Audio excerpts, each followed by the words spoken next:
Mm. Welcome, Wow. welcome, everybody. Welcome. Welcome. Okay, so let's begin.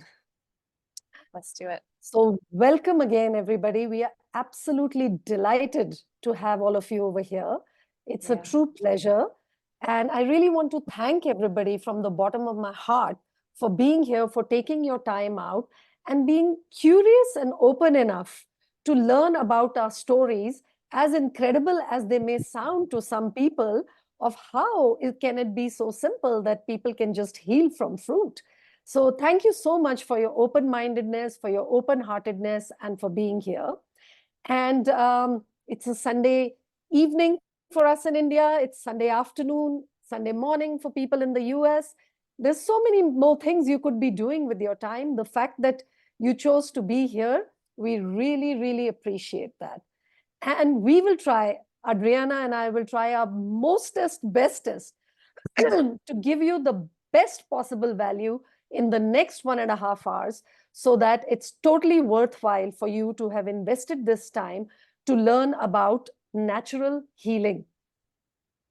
And we will also help you to understand the exact steps that we took so that it's really very, very clear to you. And thank you, everybody who put in your questions. That has really helped us to make the flow of this next 1.5 hours of our conversation so that we can actually answer some of the critical questions that you have asked us and really make it worth your while. And we also want to share with you what helped us evolve our own lifestyle, our own attitude, our frame of mind to be able to live medicine free. Both of us live medicine free now, not completely symptom free as far as I'm concerned, but getting there after a long, long journey of finding this path. And for those of you, excuse me, I have a little glitch in my throat today, but for those of you who stay till the end, we will be sharing some bonuses, some free gifts with you. So let's begin.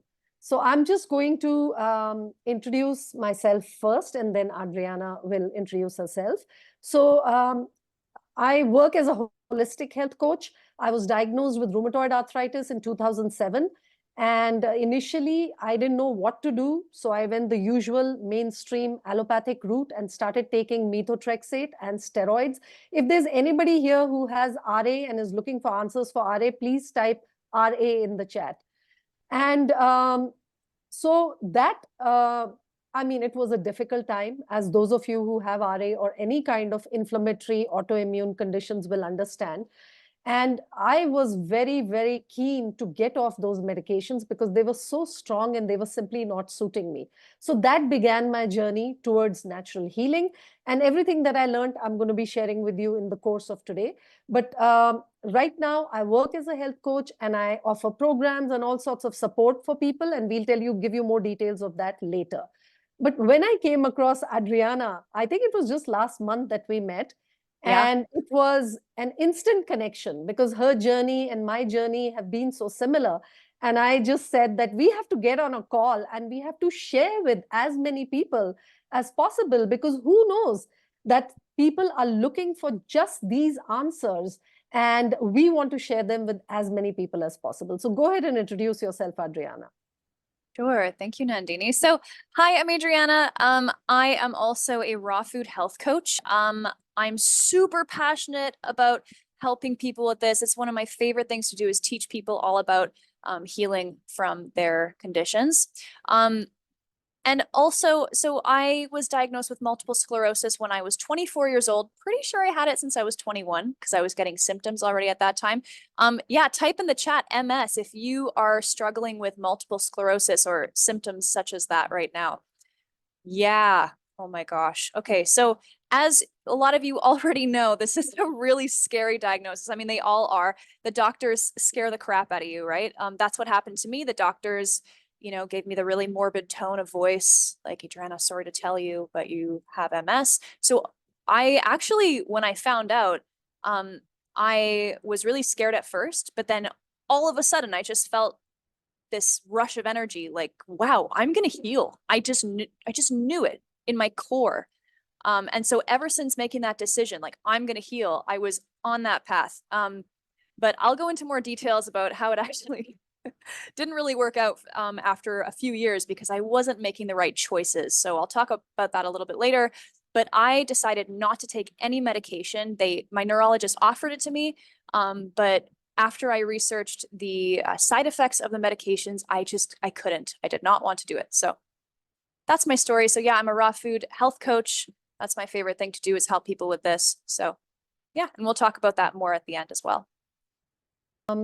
Yes. I wanted to ask you, what actually happened? How did you discover that you had multiple sclerosis? So, oh gosh, where do I start? So when I was in my early 20s, so some of you probably relate to this. I was getting like a sharp tingle down my spine every time I looked down.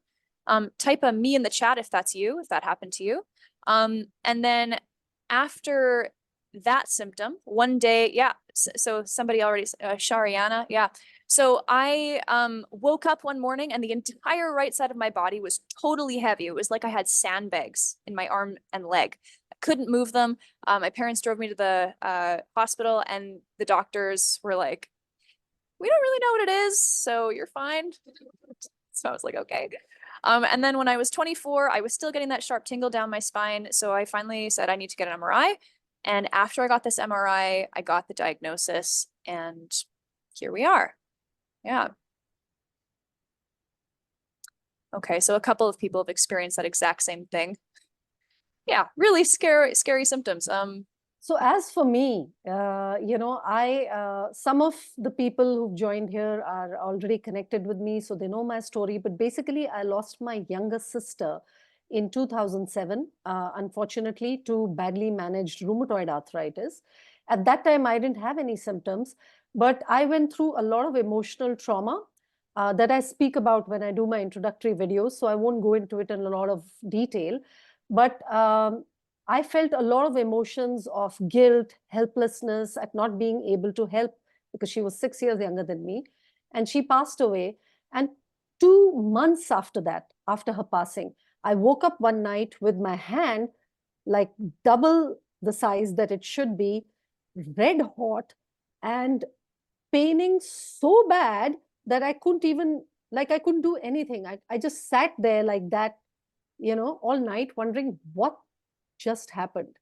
So that was the beginning of RA, and it calmed down by the next day. But in a couple of days, it was somewhere else. It was in my wrists and my fingers and my shoulders, in my neck, in my jaw, like everywhere.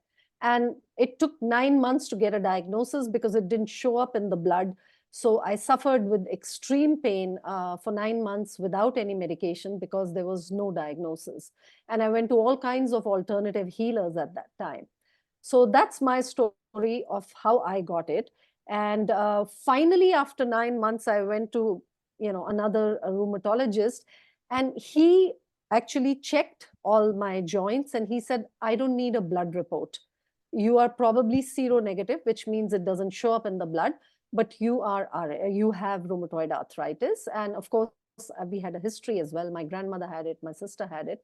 And I was so relieved that day to finally know what was wrong with me. And of course, they put me on these strong medications, and within a few days, my pains went down. However, within a few weeks, I started to feel quite unwell overall because the medications that are given are steroids and very strong immunosuppressants used in cancer treatment called methotrexate. So what about you? Did you go on medications, Adriana? Nope. Not Never. at all. No, I did supplements for a while. Like, I did some zinc and I did a lot of B12, because I was following the advice of medical medium. I don't know if any of you, probably a lot of you have heard of him. Yeah. And that didn't really seem to be doing anything for me, but yeah, no medications, conventionally at all. Yeah. So once you got the diagnosis, what did you actually do and how did you get relief eventually? So when I first got the diagnosis, I thought, well, I just went vegan, so that will cure everything.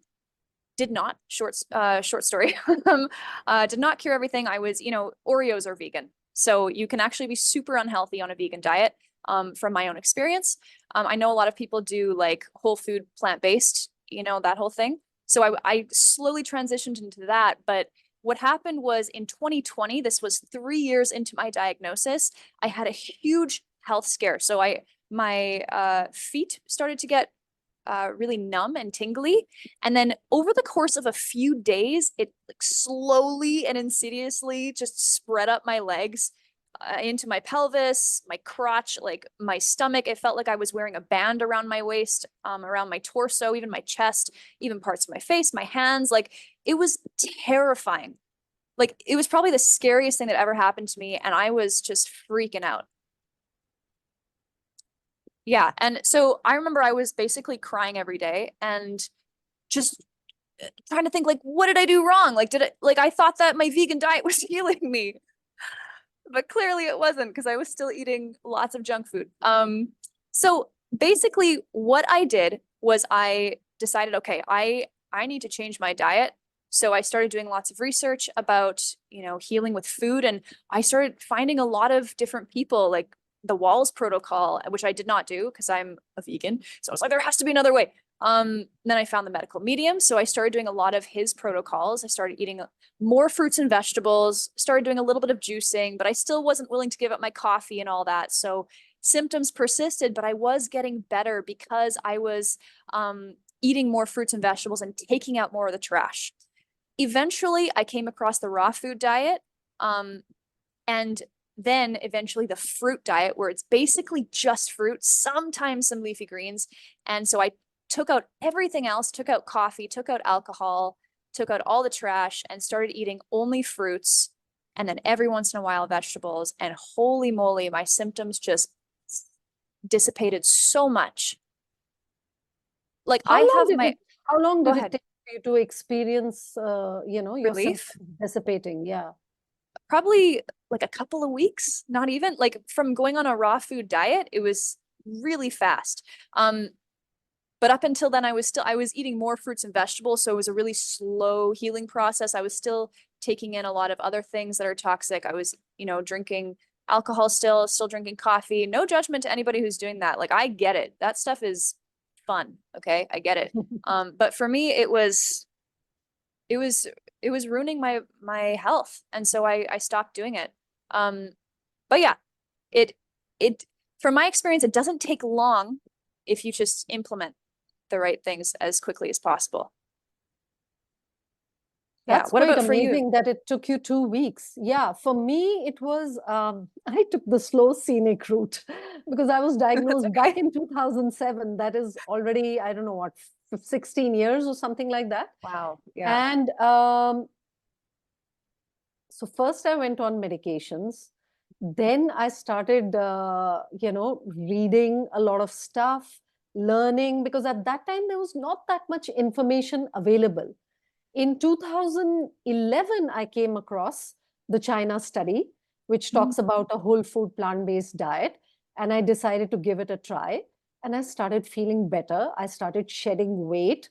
And my doctor said, whatever you're doing, keep doing, because I'm going to cut some of your medications. By then, I was on leflunomides, HCQS, painkillers, steroids, methotrexate. It was crazy because it was a very aggressive RA. I mean, it took my sister's life. So obviously Wow. the strain is very, very aggressive in our family.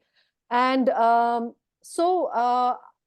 my doctor then started cutting medications. So that was really very heartening for me because I was like, okay, I must be improving. My diet is working. Yeah. And then I started, my pains became a little bit lesser. I was able to do some walking, which earlier I was not able to do at all, like, you know, even just going for a slow walk around the. So, so that really encouraged me. And I shed a lot of weight. So with that, my energy increased. So it was really, really good. However, I also worked with an organization in India that, talks about the whole message of whole food plant based. After about 2 years, I was even working with them and, you know, spreading the message of whole food plant based. After about 2 years of working with them, I asked my mentor, I said, so when am I going to heal? So she said, it takes time, you know, just keep at it.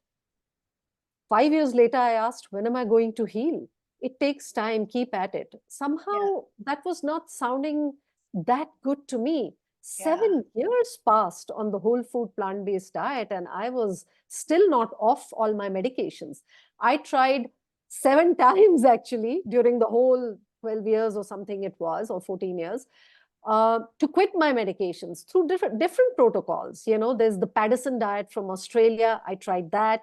It involves eating a lot of raw greens, and I did that during winter and eating some alternate grains like buckwheat and all that. I worked with some doctor in Lucknow who had a lot of herbal protocols, liver cleanses, apple cider vinegar, all that kind of protocol. I tried that. I gave it a try, quit my medication.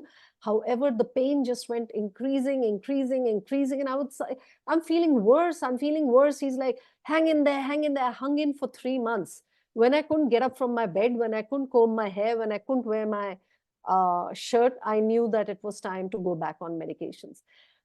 I think that it was the fourth, and then I also worked with somebody in Mumbai who had, healed their own RA and come off all medications, and they were basically doing it through pranayam, breathing practices, and a lot of supplements. So I got all of those. I even worked with a functional doctor. I mean, I have been through the medical and alternative circus.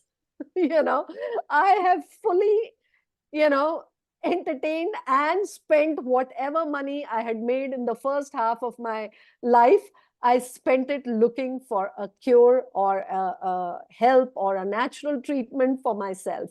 I mean, I tell this story in more detail in my courses. So I'm not going to go into more of it, but basically, I tried pretty much everything. 7 times I quit my medication. I had to go back on it. The 5th time, my doctor said, if you quit your medication again, I will not treat you. And that's not wrong of him, actually, because he's right. He's trying to help me and he's doing what he knows best. And I'm quitting again and again. In my mind, I'm thinking, I want to quit you, man. How do I quit you? This is my search, So, because I was just fed up of the same advice. He had no enthusiasm for what I was doing. I took him a paper to read about diet and autoimmune conditions, thinking that he will be so happy, he can help his clients. Guys, he literally threw the paper at me. Literally threw it across the table. I was so shocked by that incident, and I said to myself in my head, one day I will come back to him, to his office, medicine free, and do a squat and 10 push-ups, because you see, hands are so affected and knees are so affected. This is something that an RA person cannot do. And I asked him, when he first put me on medications, I said, what will happen if I don't take the medications? This I asked him in 2008 when I was finally diagnosed. And he said, if you don't take these medications, Nandini, you will be in a wheelchair in 10 to 15 years. That was 2007. Ladies and gentlemen, I'm not in a wheelchair. I can touch my toes, I can bend backwards, and I'm not on medication. Of course, it took me a long time to quit, a long time. So that's my story, a bit longer than Adriana's, because as I said, I took the slow scenic route. So Adriana, I think everybody would be very interested to know, and so will I, what exactly do you eat every day? What do you eat on weekends? What do you do when you go out? And do you ever cheat? Does everybody want to hear the answers to this? Say yes in the chat if you do. Well, I don't know. That's confidential information. I can't share that. Okay, just because everybody's asking so nicely. Just kidding. Yeah, okay. What do I exactly eat right now? Basically just fruit. Fruit in the morning, fruit in the afternoon, fruit in the evening. I eat when I'm hungry. I stop when I'm not. On weekends, I eat more fruit. I don't cheat. I sometimes actually, okay, here's my cheat meal. You ready? Durian. Does anybody know what durian is? It's a delicious fruit here in Bali. Okay. It's a If you've cousin of tried, jackfruit for people from India, you know, the oh white yeah. jackfruit.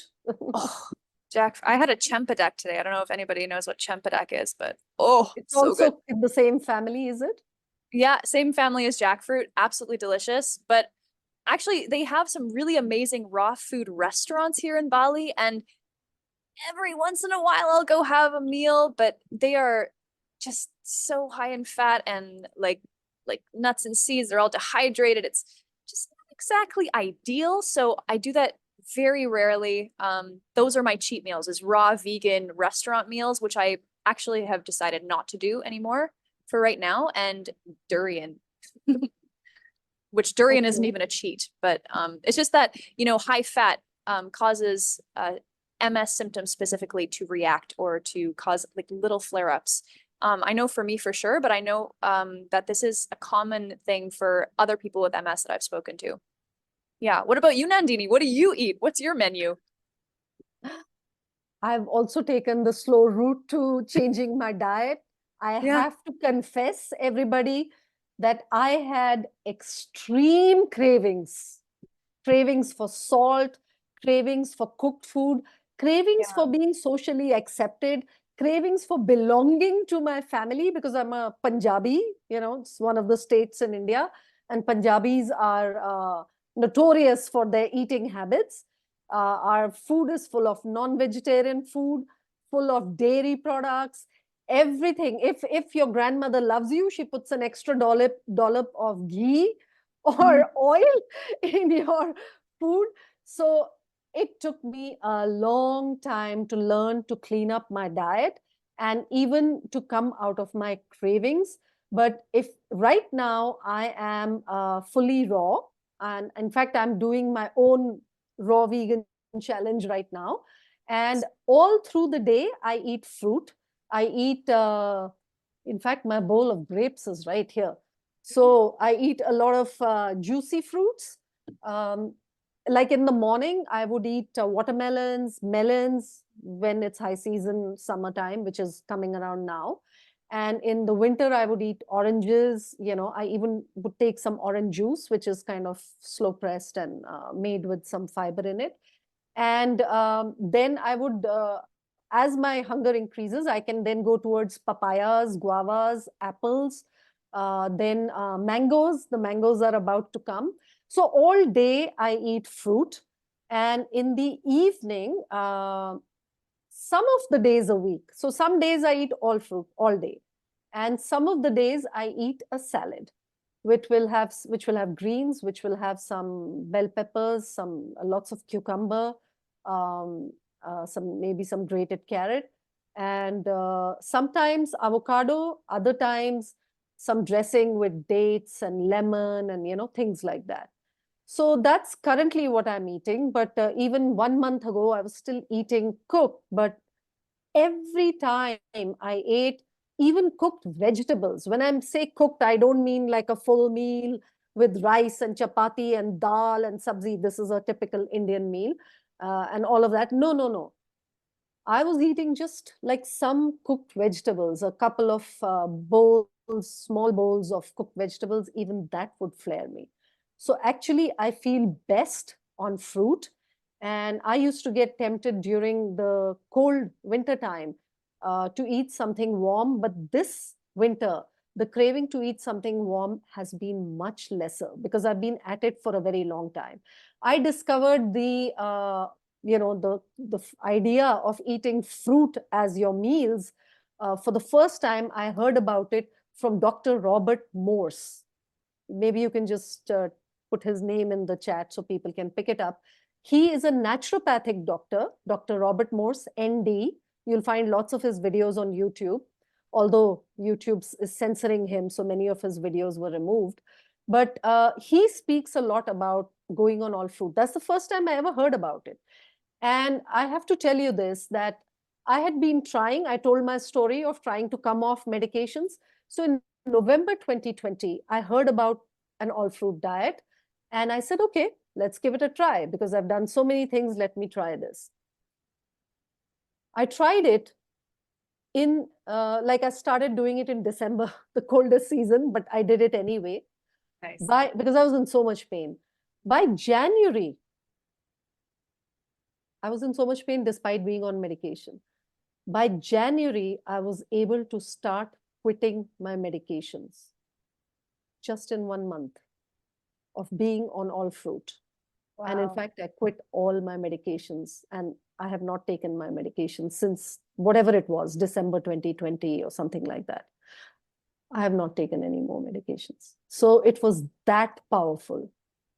14 years I tried to quit medications, and it happened when I went on an all fruit diet. It's incredible.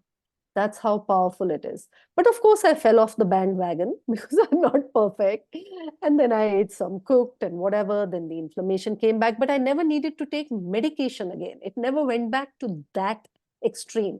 And of course, my diet was very controlled. I was basically 80% raw the whole time.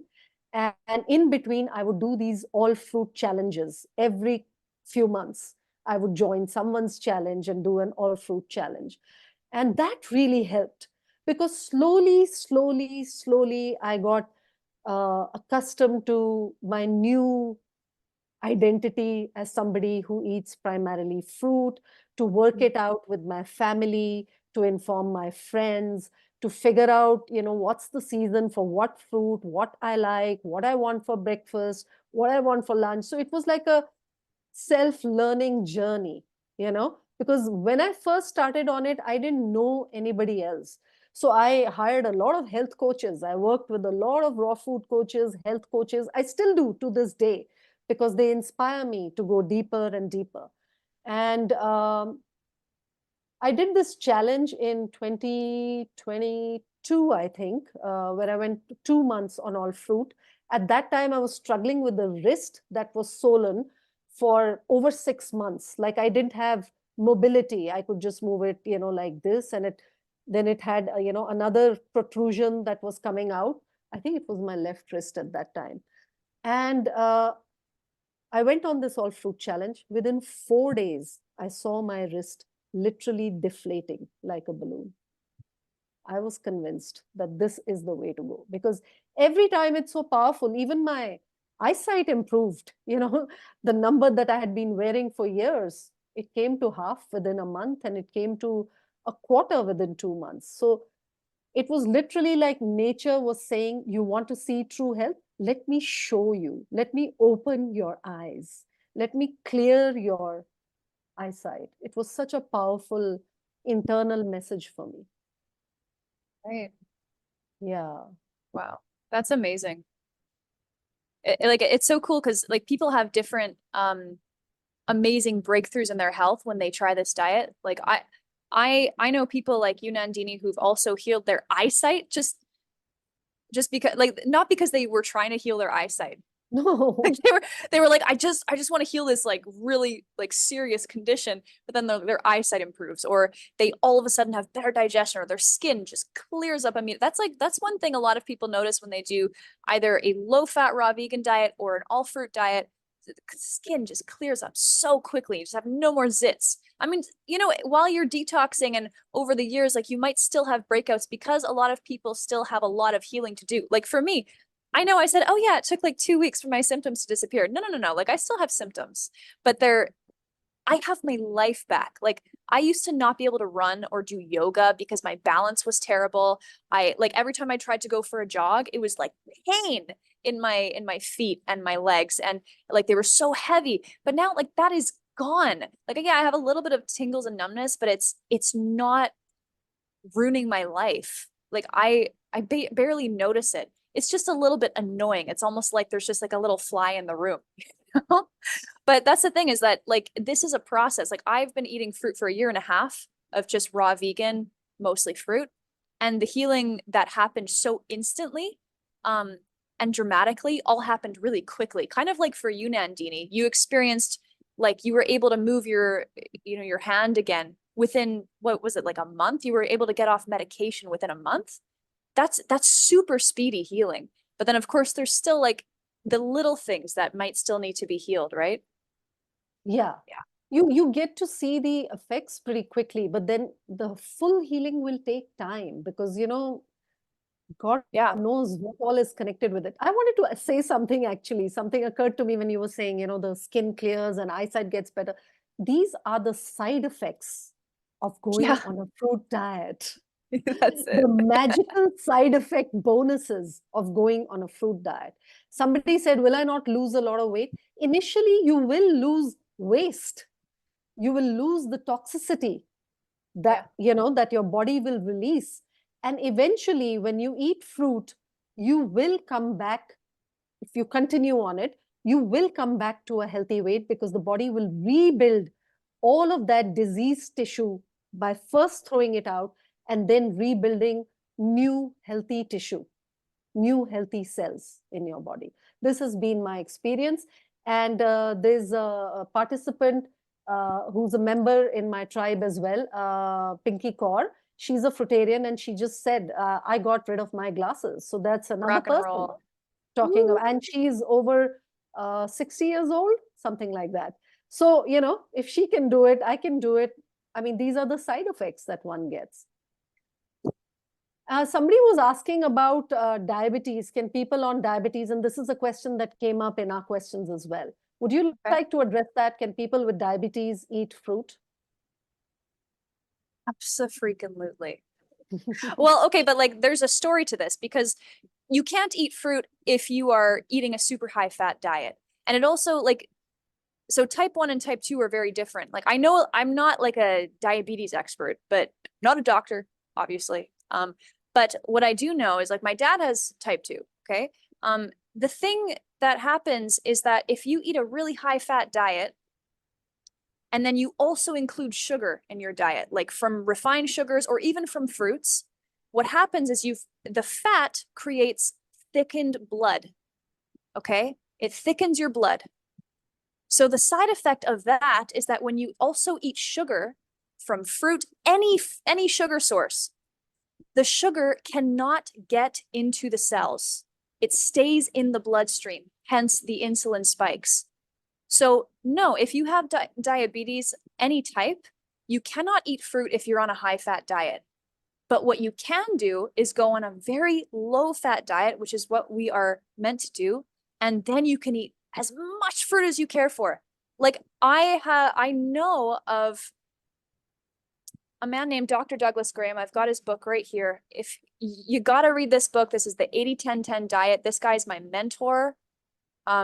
His information saved my life. This is the book that I read to inspire myself. I don't know. It looks like it's backwards actually. So I'm going to No, it's perfectly fine. It's okay, it's perfectly fine backwards for for us. me. It's backwards for you. Yeah. Okay, but now it's not backwards. Okay.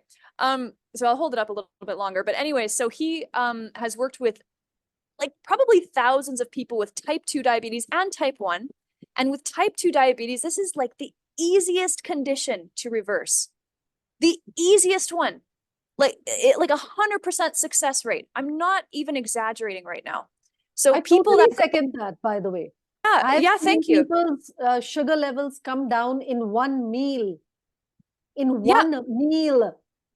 yeah. Oh, absolutely. My dad, You have to be very careful if you go on it and you're on medications. You have to of make course. sure that you Yeah, are, checking and that you have someone available who will help you cut your medications, preferably sure. your own doctor. Yeah. That's a very responsible thing to say. I should say that too. Yeah. Yeah. I'm not telling you to get off your meds and just go all fruit. You got to be careful with that. I also would recommend if you are struggling with diabetes right now, any type, and you're inspired by this, I think it would be good to get guidance and to really understand how to do this, because a lot of people will make the mistake of maybe eating too much fat or not eating enough fruit or eating too many vegetables and not enough fruit. So I think it's really good to have guidance, or at least to read this book and really understand what's happening for people with type 2 diabetes and even type 1.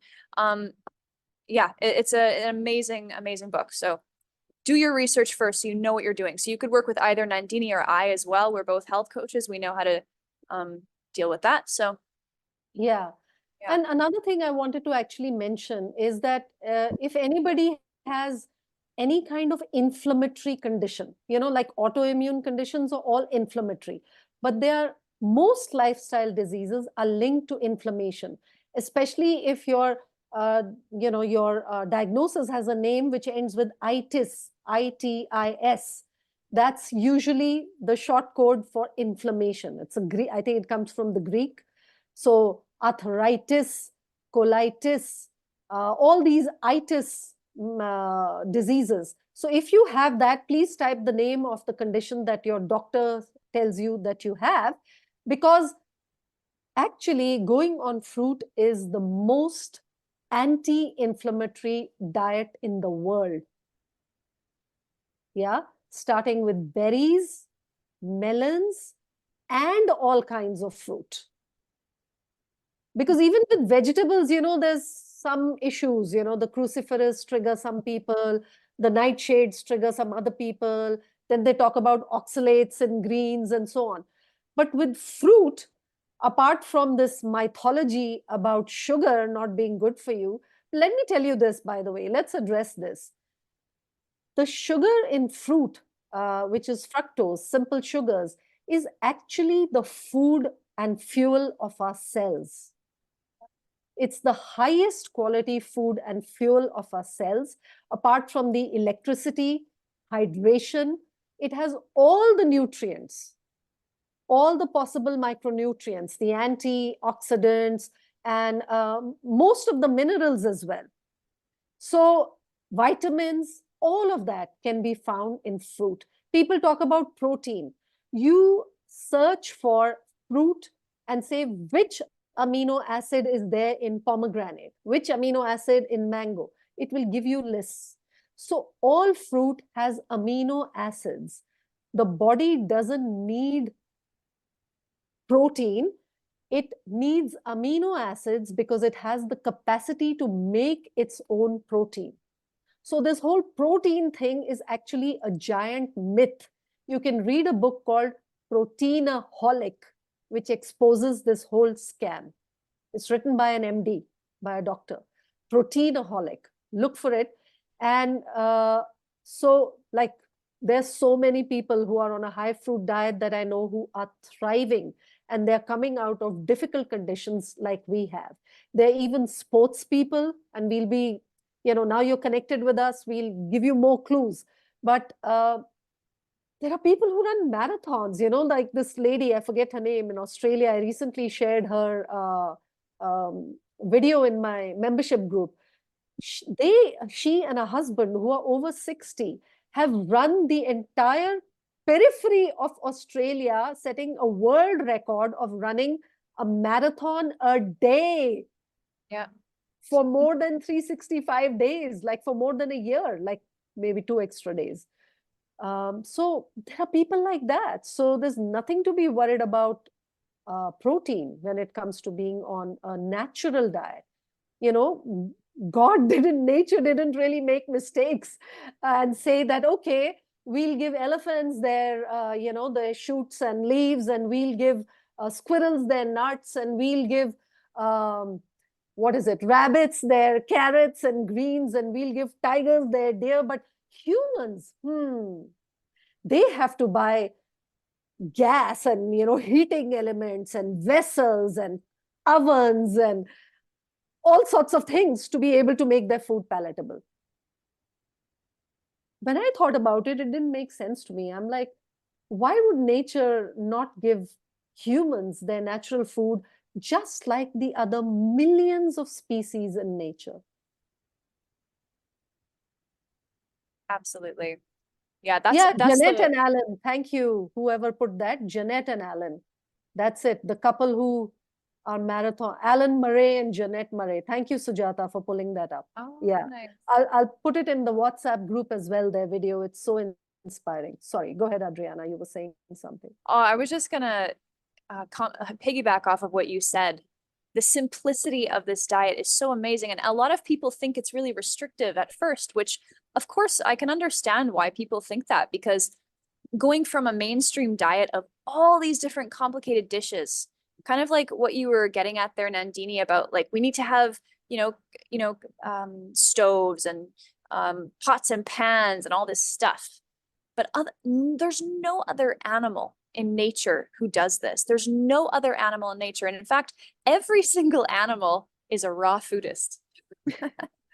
Every single animal is a weird raw foodist, except for humans. And of course, there are some weird raw foodist humans like Nandini and I. But all animals are healthy. They're all thriving in their environments. They're all eating their foods in their raw form. Like Nandini was saying, lions have just a taste for meat, like raw flesh. I don't know about you, but if there was a dead water buffalo in front of me, I'd probably throw up. But a lion would just dig its face in there. It would get right in the guts, like rip open its stomach and just look at, like, just slurp up intestines. Like, sorry for this, everybody, if you're eating right now. This is not, put your fork down. But really, can you imagine doing that? Like slurping up hot blood? A lion loves that. Loves it. A cow delights in eating grass all day. And the reason these animals delight in this is because these foods for them is what gives them all their nutrients. And Mother Nature made it so that we will all enjoy the raw foods that are for our bodies. And so a question I have for everybody is, what is the one food, or what are the foods that you would be willing to eat in its raw, unadulterated, uncooked, unprocessed form? What would you eat? Would you eat wheat? Would you go into a field of wheat and be like, Anyways. You couldn't eat most of the vegetables either, Yeah. You can't Broccoli. really broccoli, gourds, potatoes, Yeah. It's not just that we have the taste for what our food is, it's also our anatomy. Like a lion has its claws, Yeah. the rabbit has its teeth, which go, and the ability to do that. The giraffe has its long neck to go to the higher branches. So what do we have? If we look at our anatomy, if we look at our teeth, what can we bite into? What can we rip open? What can we pull out? What can we, break But from a branch? Nandini, I have canines. See? Yeah, I right. have Can they rip canine into teeth. a chicken? Can they rip into a cow? Can they rip into a pig? I feel like I could bite the neck of a zebra right now and just tear it apart. I love this. I love that you're talking about this, because like the only flesh I'm interested in biting into is the flesh of a fruit. Of a ripe Anyways. mango. Oh my That's gosh. my fantasy. Forever fantasy. Ripe mangoes, Yeah. especially because they're out of season and they're about to come in. So now, moving a little bit further from food, what other changes in your lifestyle did you make? What about coffee, tea? How did you give that up? Because you were saying that you used to drink coffee. Did you make Yeah. any changes to your sleep? How about emotions? Like, what are the other aspects of lifestyle and mindset? This is a really great question, because it's so important to address this, because I want to make it clear that it's not just about the diet. And I know Nandini stands for this too. It's not just about eating fruits and some vegetables or just fruit. Like coffee and stimulants like that, like for me, I was addicted to coffee. I think I drank maybe 2 to 3, sometimes 4 cups a day. And I don't know who else can relate to that. Coffee is so addictive. And for me, In like India, everybody's on to tea, so you can ask the same thing. It's caffeinated tea. right. So tea or I coffee. I was also on caffeinated tea when I wasn't doing caffeinated coffee. So I totally relate on that too. So yeah, caffeine in general is super addictive. So if you're there right now, I totally understand that. It feels good. Yet I realized that as much as that stimulant felt amazing right after, I also realized that later on in the day, for most of the day, I would experience the side effects of drinking that coffee. Was that it gave me that immediate rise in energy, it gave me that immediate stimulation. But then later in the day, I felt terrible, or I was exhausted, or I had diarrhea because it, ups your adrenal glands and makes you poop. Let's talk about poop. I'm just kidding. Okay. So that is why I stopped, it took me a while. I also took the slow, scenic route to give up coffee. I don't think I gave it up until about 2 years ago. The moment I decided to give up coffee, I don't remember why. I think I probably researched it or something and just was like, I'm done. Like because I started noticing that I no longer got a hit from coffee after 1 cup. I no longer got a hit. And I realized, I'm addicted to this stimulant. This is a drug. And so as soon as I gave it up, the next day I was sick. I had a headache and I felt terrible. And I thought, wow, this is me coming off coffee right now. And then it was like, I think a day or two later, I was fine. And I stuck to it. And ever since then, and then actually when I started bringing lots of fruit into my life, all of a sudden I started having more energy. And the other thing I want to point out too is that if I'm drinking coffee, it tells me that, I probably am not getting enough sleep. Because the reason people drink caffeinated tea or coffee is because we're not getting enough sleep. You know, we want this stimulation so we can feel awake, but the cure to that is just to sleep more. I think this is like, for me at least, listening to my body's signals is so important if you're going to start if you're going to start letting go of these crutches like coffee and addictive food substances. And so for me, it was that piece for caffeine. Stimulants like salt and things like that, even cooked food. I was able to get off them when I learned that they were not good for me because I was so dead set on I want to heal and this is what I'm doing. I'm on the healing path. So as soon as I found out, yeah, affirmative, they are not good for me, I cut them out. But for a lot of people, this is a challenge because they are emotionally fulfilling, right? So if you have your comfort foods, right? So we can't just say, oh, I'm just going to give them up. You got to look at the emotional aspect as well. Why are you holding on to the mac and cheese? Why you need the bread? You don't need the bread. You don't need the coffee. If you think you need it, then you're enslaving yourself to this. Because if you know it's bad for you, you know it's causing you problems. Like for me, that told me I was addicted to coffee because I knew it was bad for me. I knew like the thing about avoiding these foods that I know are not good for me is that I realized that these foods do not, like, I love them. I love pizza. Man, I didn't give these things up because they weren't delicious, okay? But I realized I love them, but they don't love me back. It's a crappy relationship. Toxic relationship, abusive Super relationship. toxic relationship. Let me translate that for Indians. Tea, Yeah. mithai, which is sugary sweets that we are addicted to. Namkeens, fried food. We love savory fried stuff. Like chips, like crisps. Fries, yeah. I mean, but we have our own versions of fried stuff made from Yeah. legumes and from lentils Sure. and besan and, all of that. And a lot curries. of white flour, maida, Yeah. So these are the things that are ruining the health of our country, of our nation, of all the people. These few things that I just said.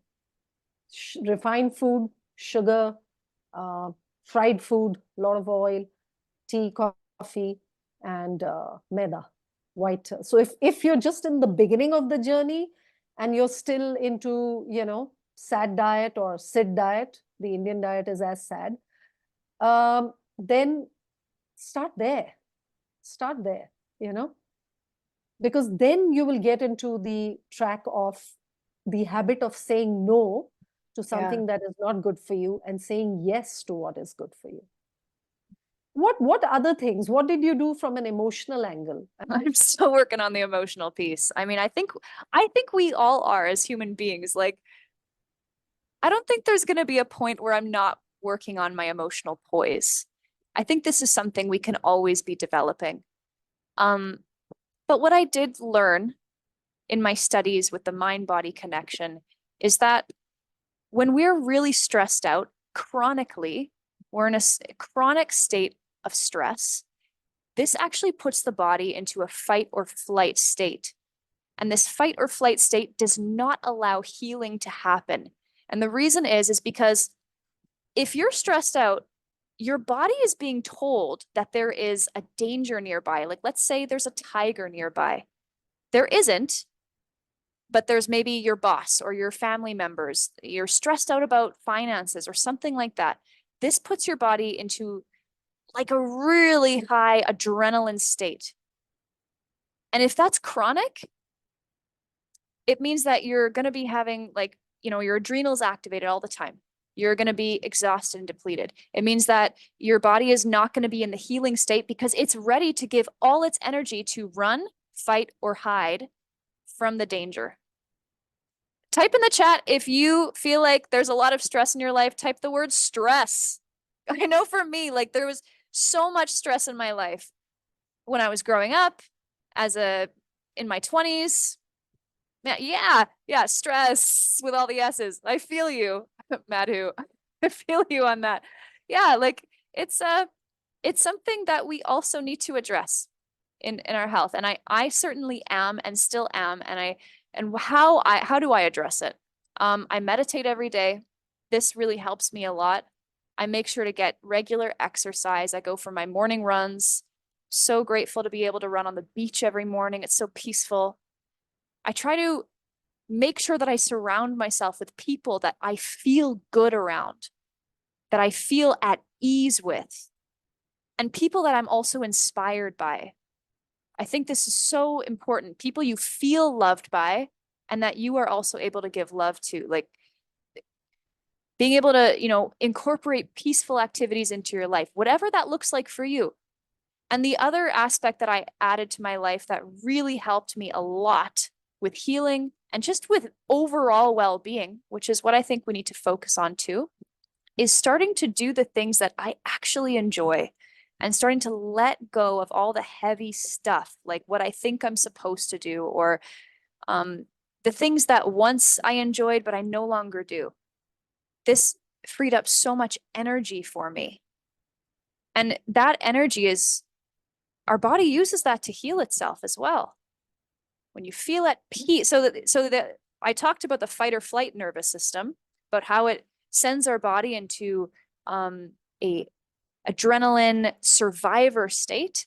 There's the other nervous system, which is called the parasympathetic nervous system. This is the rest, digest, and repair system.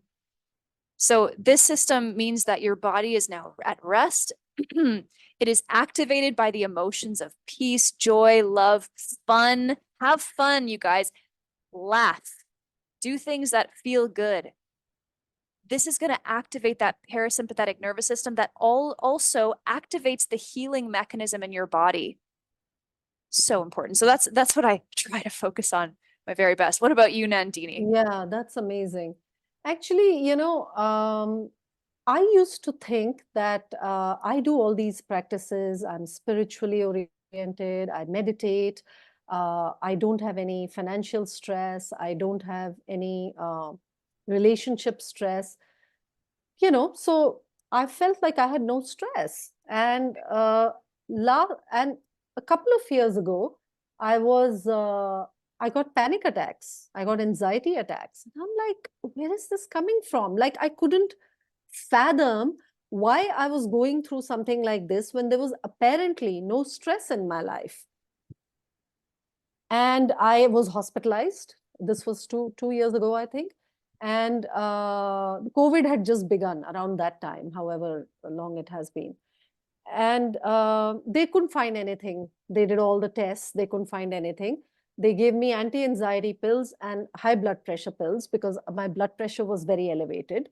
And of course, for good measure, they gave me some anti-cholesterol pills as well, some statins. So I took them for maybe 3 days or 4 days. And I was like, I'm not going to do this. I have to find what's wrong. Okay.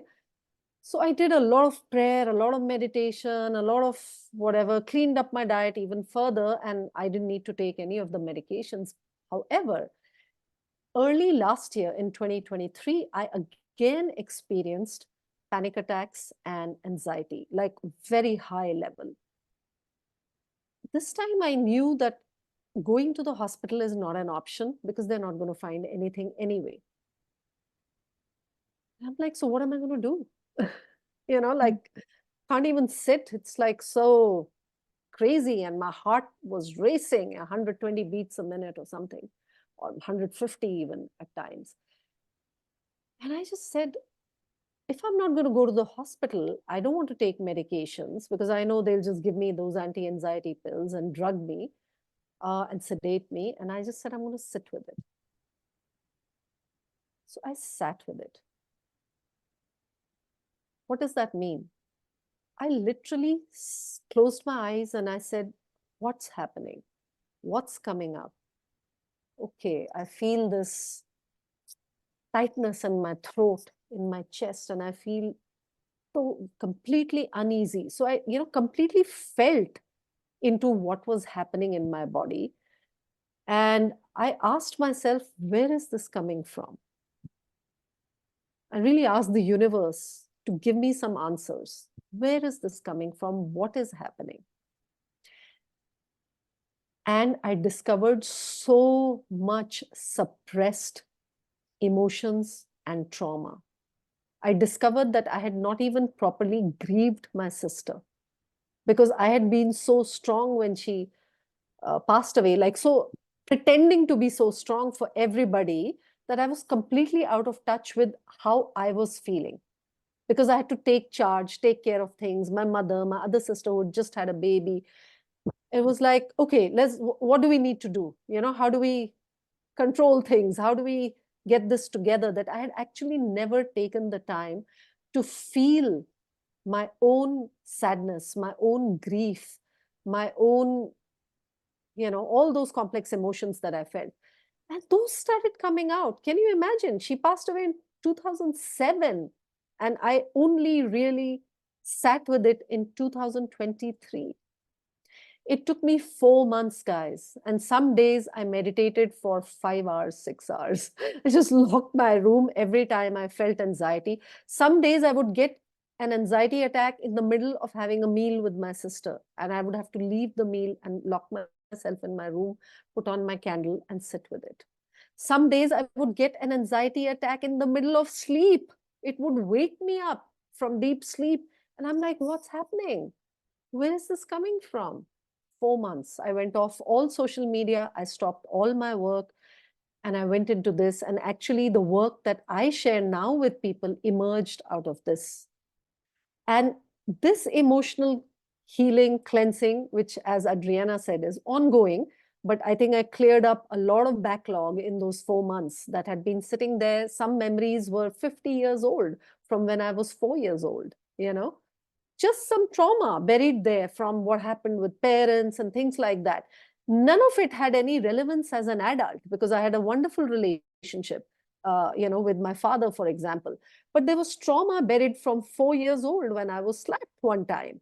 That came out because that 4-year-old was still sitting there unresolved, recognized, and it was crazy how that came. And I also read a book called When the Body Says No by Dr. Gabor Mate, which made complete sense. And I realized that the reason I had cravings, the reason I was not able to stick to the path is because I was completely out of alignment. My thoughts, my mind, my emotions, and who I was being in the world was not aligned. I was not being authentic to my true self, to my inner nature, to my inner child, I had not even been present to the trauma that I had endured. So this deep inner self-work that I did, I also recommend Dr. Nicole LePera to everybody who wants to do this work because that book was a guiding light during this time for me. Dr. Nicole LePera, her book, How to Do the Work, and Dr. Joe Dispenza, who speaks about mind-body medicine. and Dr. Gabor Mate. These three, they're the reason I was able to come out of everything that I went through, and I was able to self-heal. So this is what I teach people now, how to self-heal from chronic ailments, how to self-heal from emotional suppression, how to self-heal. And when we do that, then we come in alignment.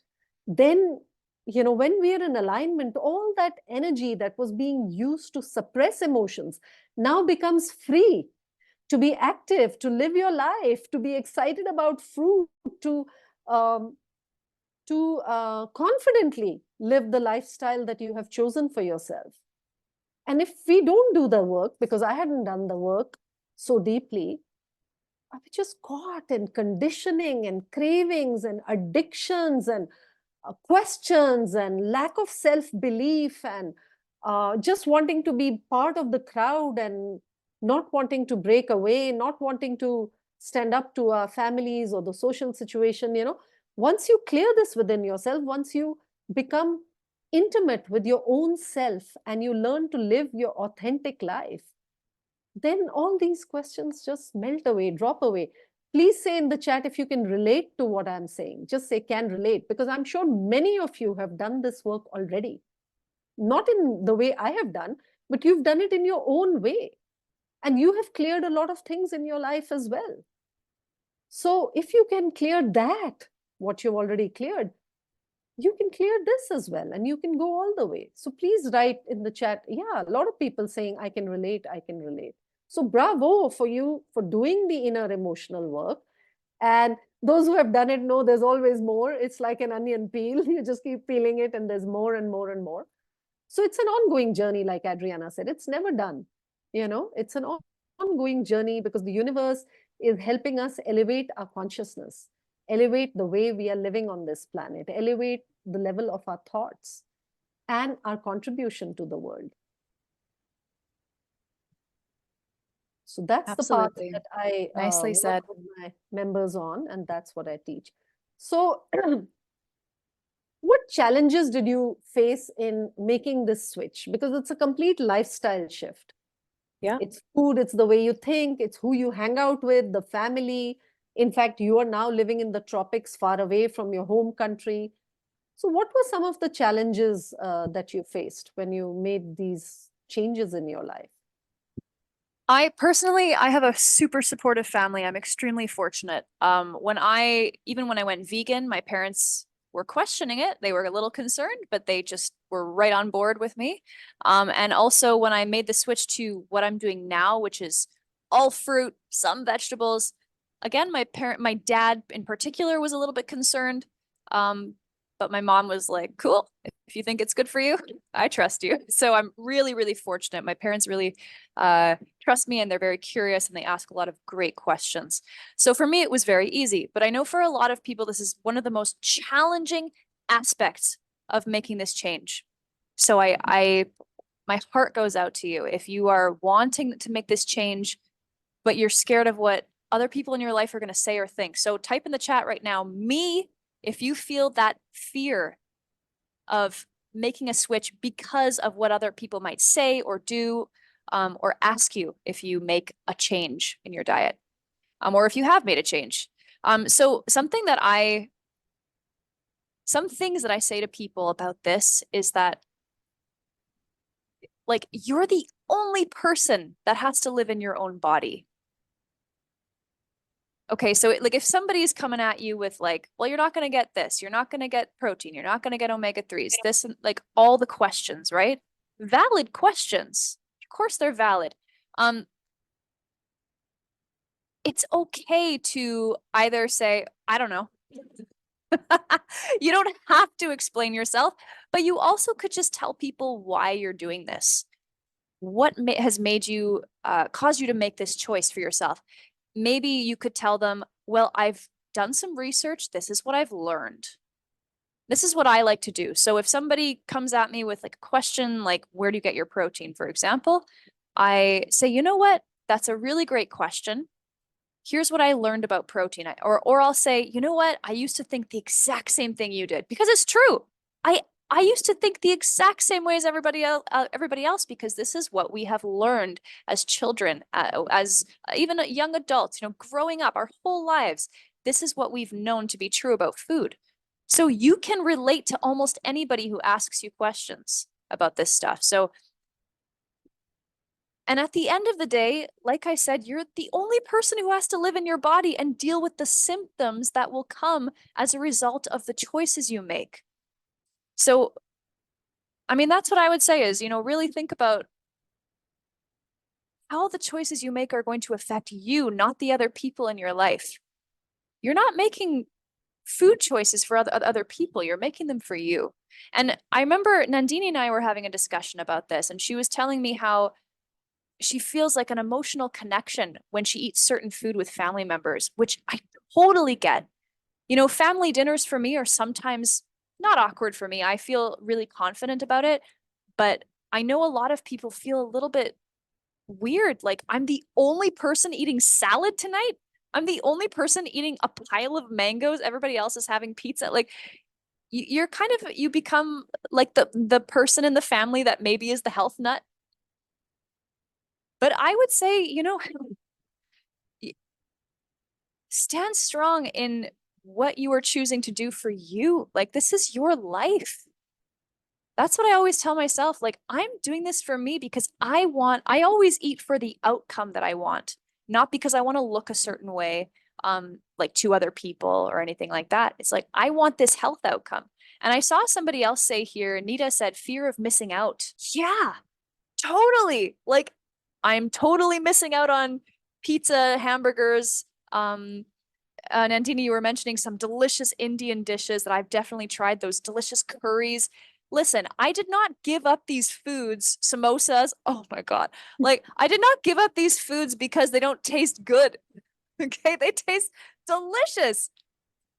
But I would rather miss out on a moment of pleasure in my palate than miss out on a lifetime of well-being, of feeling good, of being able to run, being able to be active, be able to like get younger as I age, be able to feel alive. That is what I would miss out on if I choose not to miss out on junk food or on foods that are not serving me. So that's what I would say to you, Nita. Like, I'm there with you. I used to be so sad about missing out on certain foods until I realized this truth. I forgot what you even asked me. No, it's perfect. Whatever you said was perfect. Can you tell us a little bit about how you work with people and where people can find you, uh, and how you can support them? Sure. Yeah. So people can find me on Facebook, Adriana Kohler. You can find me on Instagram.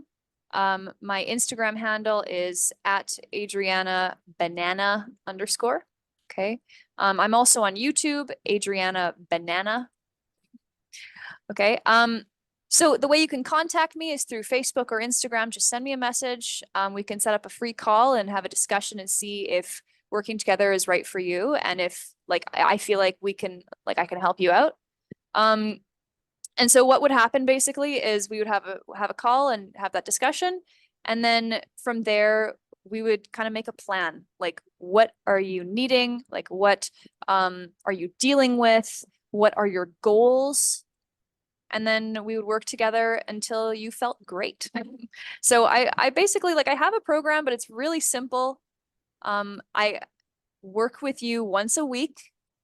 And you do So one-to-ones, basically. You what, coach people personally. yeah, exactly. I coach people personally. That's my favorite way to do things.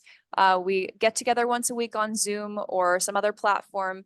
And then you also will have access to me via whatever, probably Instagram or WhatsApp or Facebook, doesn't matter. And you could ask me questions or ask me questions whenever you want to, I'll answer them. So that's basically my program, is email access to me and once a week coaching calls for about 3 months. And would you guys like to know what I can offer people for support? Yeah, Say definitely. yes in the chat. I don't like to just say unless people want it. All right, cool. Thank you. Thank you. Thank you. Thank you. Okay, so I have something very, very exciting to offer all of you, and it's free. Okay, I'm not even selling anything, right? Is that good? You want to see what do I have in store for you? Okay. Well, the first session is free. Of course, I also need to make money to buy those delicious fruits. But this session is a free webinar. I want to invite all of you to my next free webinar, which is going to be on Good Friday. I just thought it's a good day. People will have a holiday. And I have got some incredible insights into overcoming food addictions and cravings. It's not what you will usually hear from other people. And I want to share those with anybody who wants to make these changes. Every 2 weeks, I do a webinar on some topic which I think is going to be useful for somebody to learn to self-heal from chronic ailments, because that's basically my mission in the world, to teach about self-healing from chronic ailments by working holistically, by working on emotions, by working on food, by working on lifestyle, by working on, our spiritual powers and our thoughts, our mind-body connection. So this is what I'll be giving. And also just letting you know that at this webinar, I will be telling you about a clean eating challenge that I'm running next month. It starts on 7th April. In India, 9th April is the start of a 9-day period of fasting. So this is a good time to actually get onto clean eating. And I'll give you more details, but basically we're going to play it like a game. So I've devised a game, where we'll do this together. And there are 5 different levels. So even if you are nowhere close to being a fruitarian, you're still having alcohol, coffee, tea, fried food, and you're addicted to sugar and whatever, you can still join. Okay? You'll just be at the entry level. And then even if you are a full fruitarian, I have things that can take you to the next level if you want to improve your health even further. And so there are 5 different levels, and each level, there are different, everybody comes with their own craving. So there'll be some customization that I will explain to everybody how it's going to work. But first you come for this, which is like the foundation, and then we'll get you into the April challenge, and it's going to be very reasonably priced. In India, it's going to be only 1,500 rupees.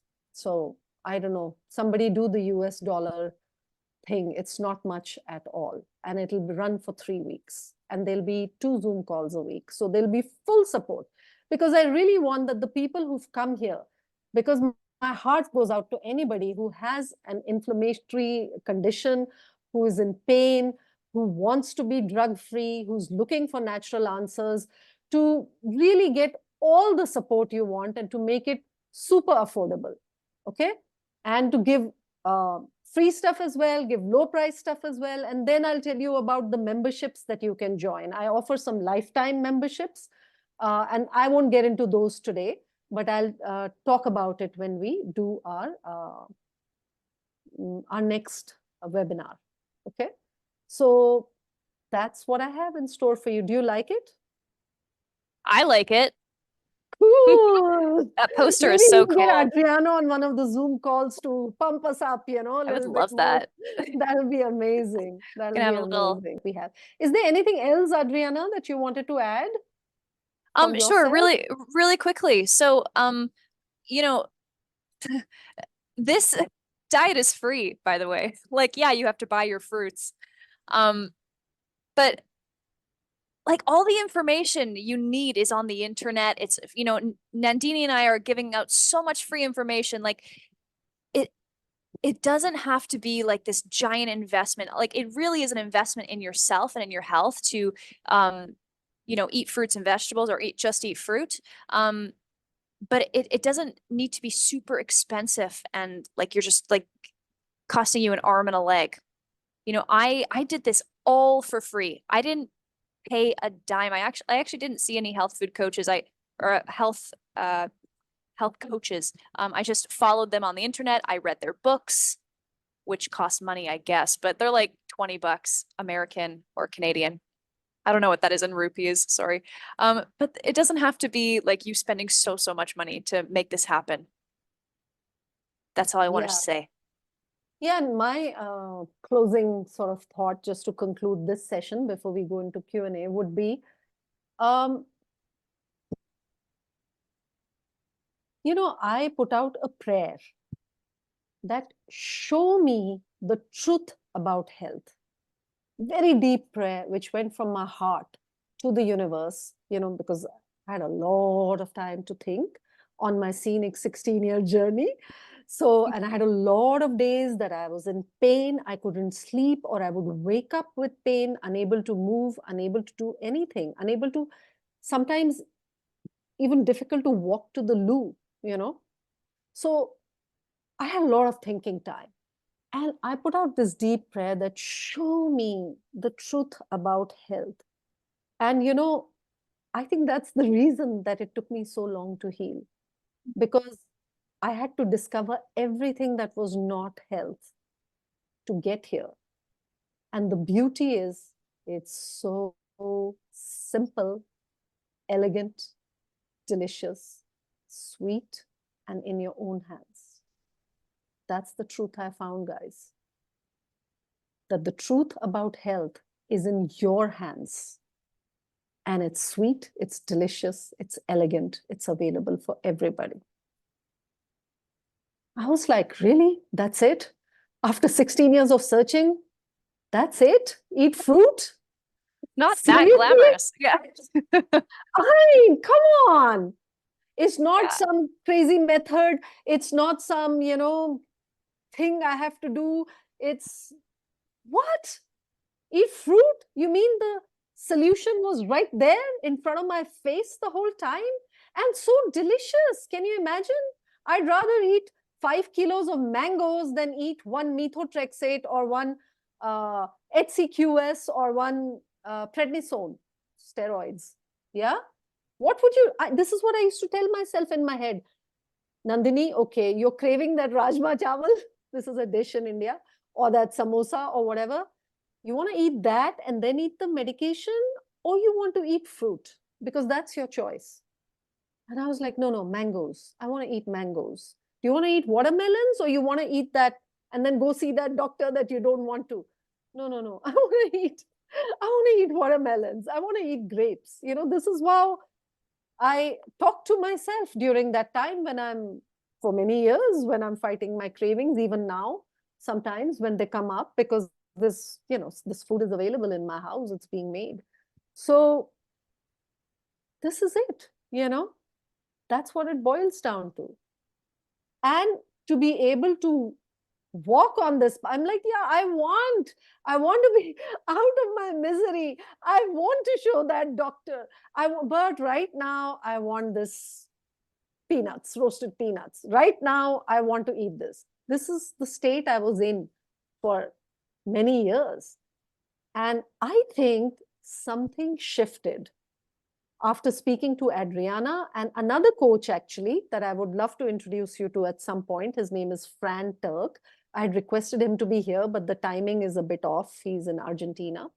So something shifted in this last 2 weeks with all the emotional work I've done, talking to these guys, and I made a connection. And that's what I'm going to teach in my next, my webinar on crushing your cravings, of what shifted for me, what I learned, and how you can do that as well.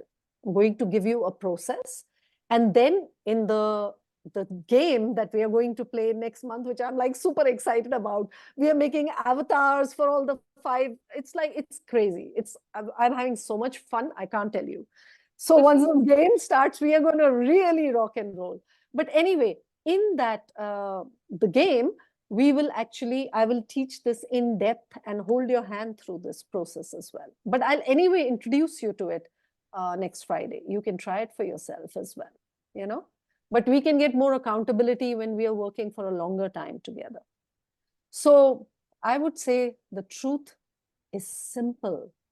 It appears super simple, and sometimes our mind doesn't want to believe that it can be that simple because we've just, what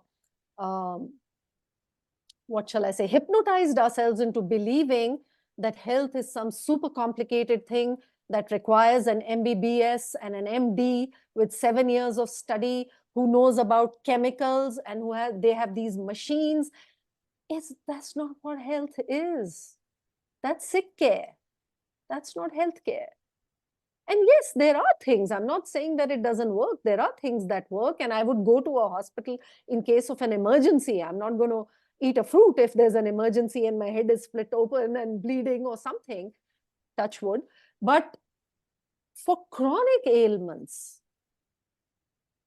I don't think they know what the truth is about health.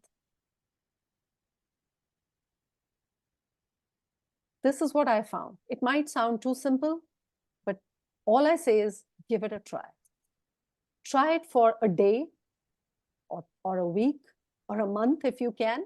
Take the support. There are many people doing fruit challenges, healthy eating, helping you with emotional issues, hand-holding you through the process. It's a process. It takes time. It took me 12 years to get here. It took Adriana a lot shorter time. She's more connected, more wise, higher consciousness probably, didn't need to learn the lessons I needed to learn in this lifetime. But there are people available to help you, you know. I even have a doctor colleague of mine with whom I'm running a retreat in the end of May. And she's running a 1-month challenge next month. And she's mostly on fruit and a raw foodist for 8 years. And she's a doctor. She can guide people with medical conditions. So there are people available once you start looking for them. The help is there.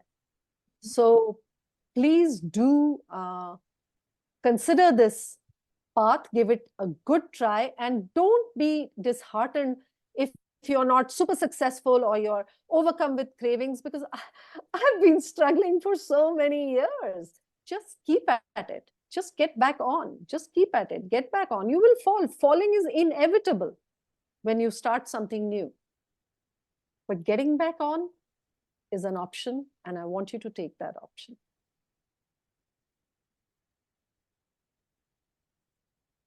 Yeah. So that's it for the main part of the session. If anybody needs to leave, they can leave, but we will continue.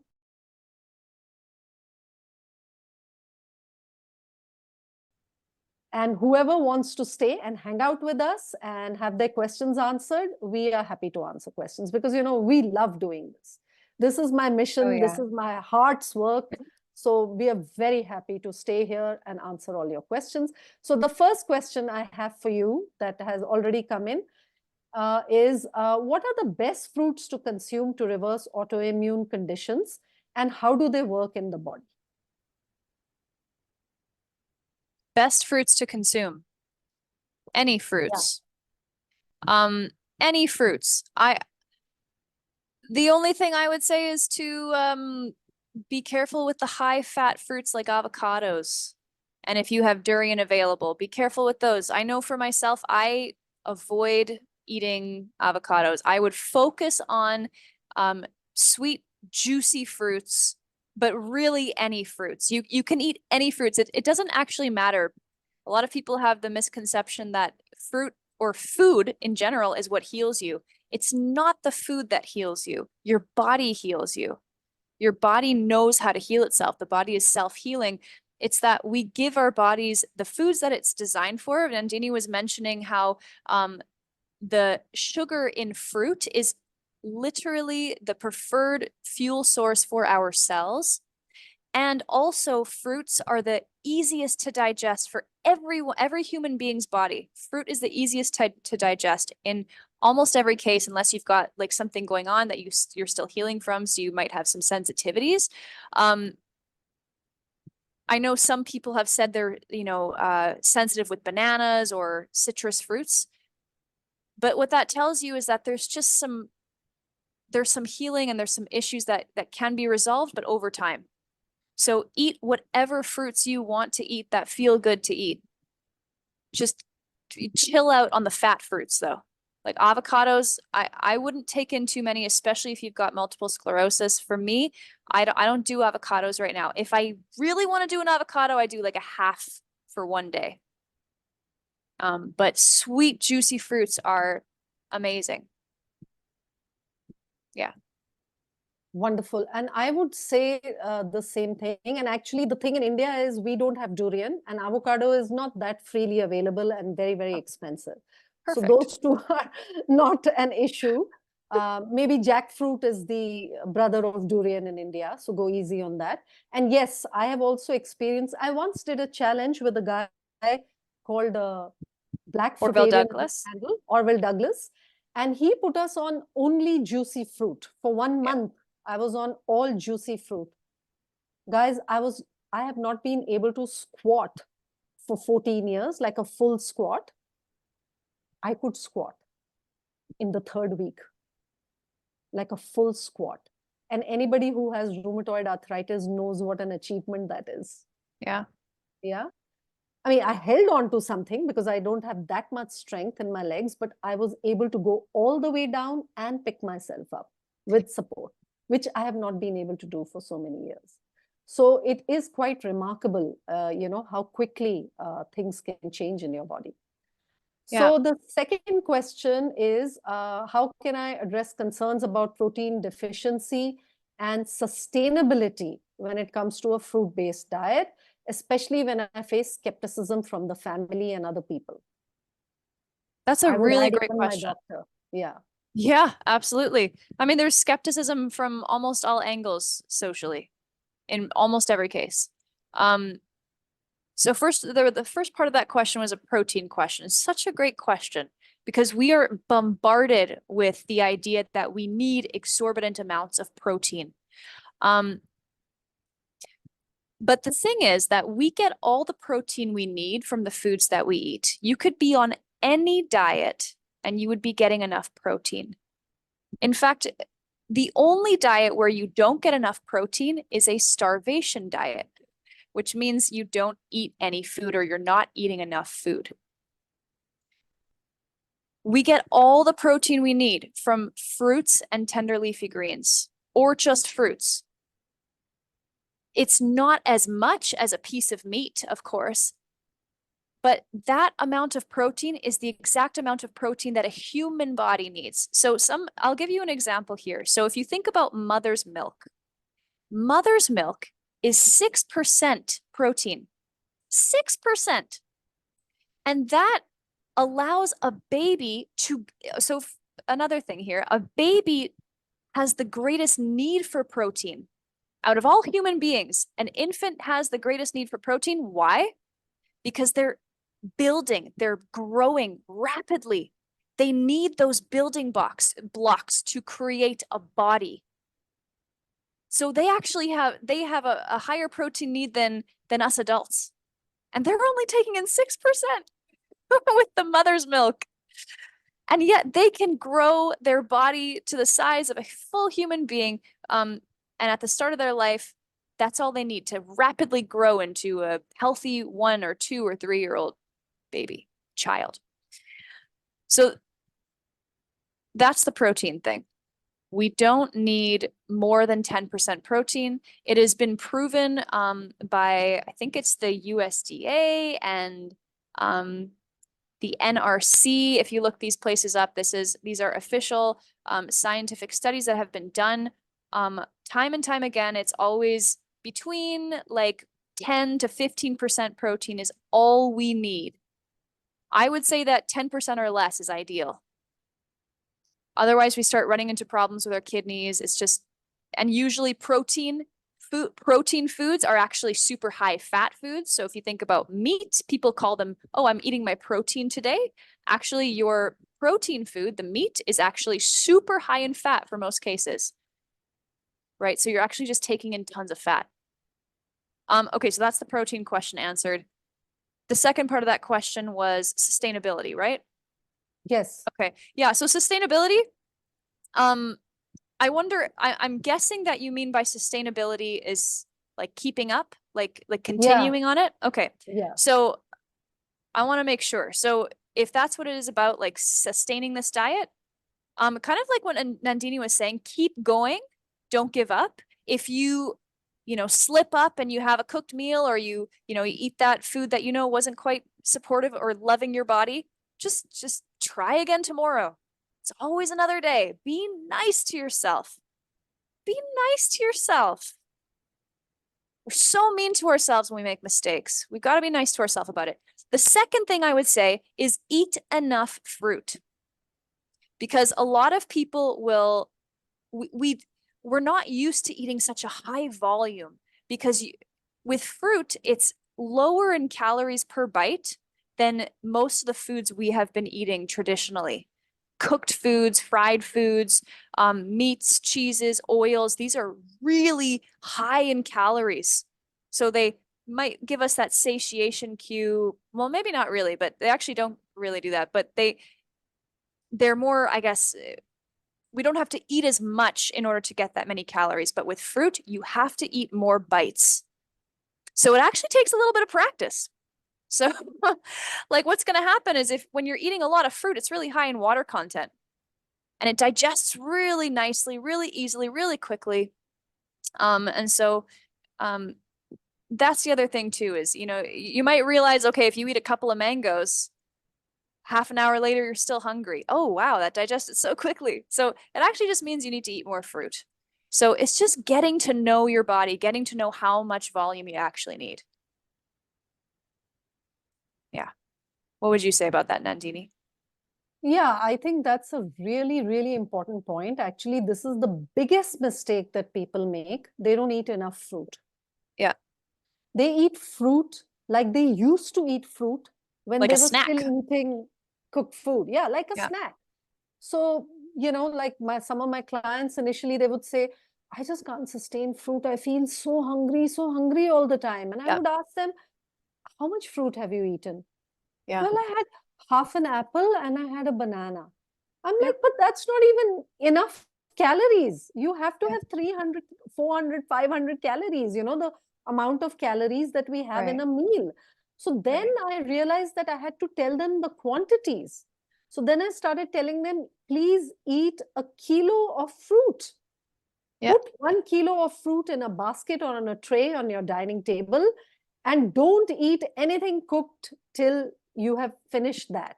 Start with that as your breakfast. I mean, maybe 1 kilo sounds very large to you. So you Yeah. can start with 250 grams or half a kilo, but work your way that you can eat a kilo of fruit in the morning. And morning is the best time if you're just starting on this journey. It's best to start by replacing your breakfast with fruit.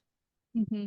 Because the body detoxes in the night, it throws out all the crap in the morning, and we then aid the body to further detox, to further flush with all the juicy hydration present in fruit.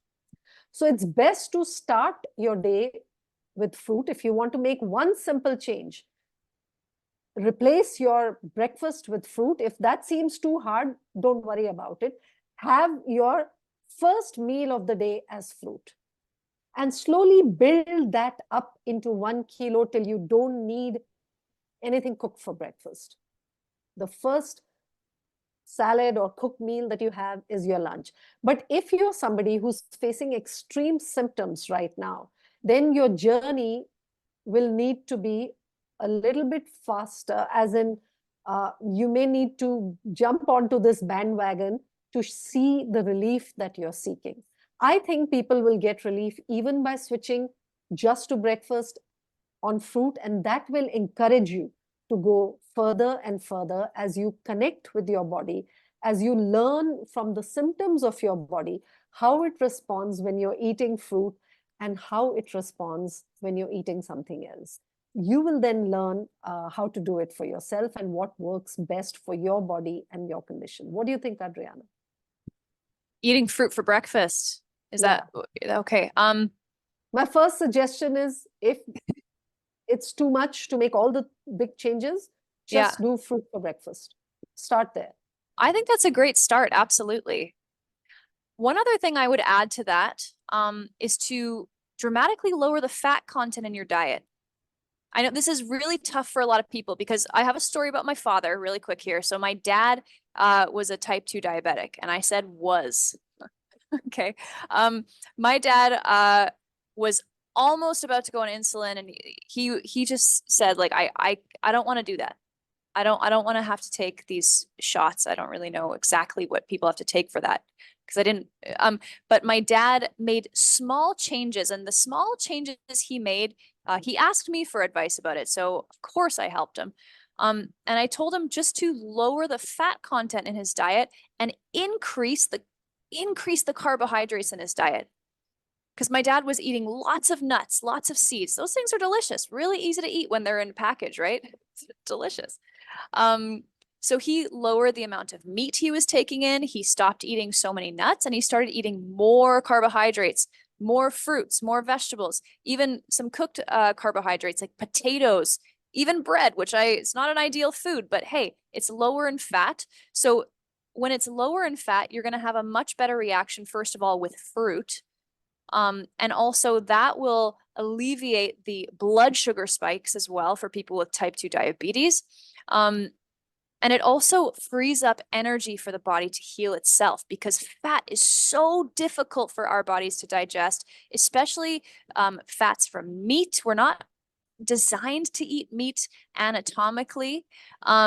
Physiologically, our digestive system is not built for meat. So digesting really high fat, high protein foods does not work well for us. We're going to build up toxicity in our digestive system. So if you're going to eat fruit for breakfast, Speak about dairy as well, because Indians are addicted to dairy. We are dairy.